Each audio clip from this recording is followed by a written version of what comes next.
Now, he struck some very interesting points about the history of money, which is always very important, really, for any investor who believes in hard assets as a store of value type investment in the long term. You need to really roll up your sleeves and dig yourself into what is the history of money and what is money. Money, in essence, is something that you can live without and use it as a form of exchange in a future horizon, in a future moment in time. So money is really about the ultimate store of wealth, the ultimate store of value, such that when you decide the right moments for you to actually use it or part exchange some of that for any other future use, well, that is money.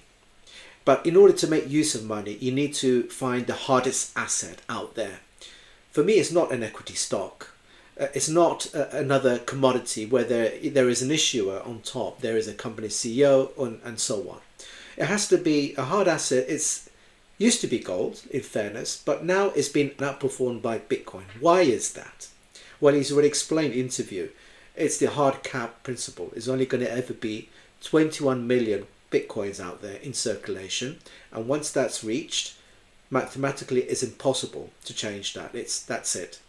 Whilst with gold, you can continue to mine for gold if you dig deep underneath the earth. Its own cost. You need to have the right tools and technology to be able to continue to mine deep into the Mother Earth for that gold nuggets. And you can make more of gold. It's fair to say it's relatively hard to produce more of gold, but nevertheless, the prospect still remains. You can continually to mine gold. Gold is, as you said, is around 1.5% to 2% difficulty, whereas with Bitcoin, it's 0.8%.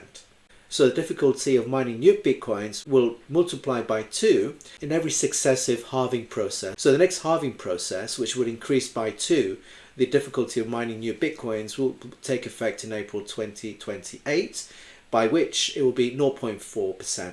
And then every other future 4-year cycle, you just need to divide that percentage difficulty by 2. So he's explained that very, very clear, right? It's truly the most scarce asset on Earth, and it's the ultimate savings technology. So I really can't add anything more than what's been said in the interview from Saifedean Ammous.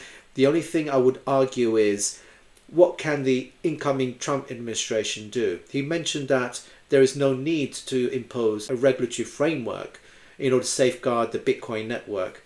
I disagree. There is certain policies that government can do. It's like make capital gains tax exempt.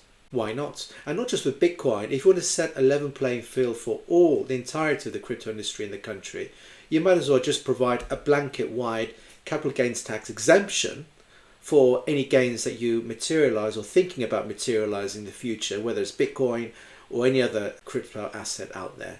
This is a type of policy that I think a responsible government, they can take these simple steps to really truly liberate the capacity for investors to increase and preserve on their wealth by making capital gains tax exempt. Why not? There are in fact countries who are already considering this very move. You can check out my podcast on the Czech Republic. Right? Why they're doing it? Because they not only want to give this sovereignty and freedom on the ordinary man and woman in the street who wants to invest for their future horizon needs, right? They also want to attract the best talent. They want to be able to innovate the industry, the digital economy.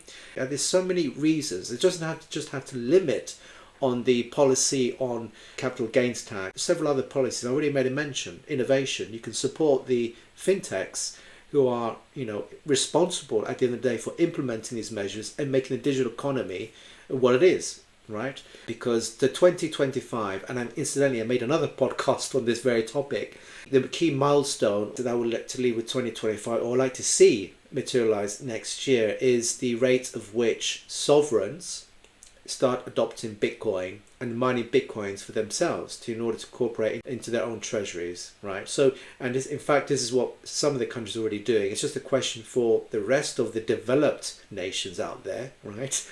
The so-called First Nations, to start joining into the Bitcoin Strategic Reserve bandwagon. So hopefully you found this, this episode interesting and giving you that insight that I think is very valuable coming out from the mouth of Saifedean Ammous. As I mentioned, he's the infamous author of the Bitcoin Standard book, and he's made some other literature books around the history of money. He is a follower of the Austrian School of Economics.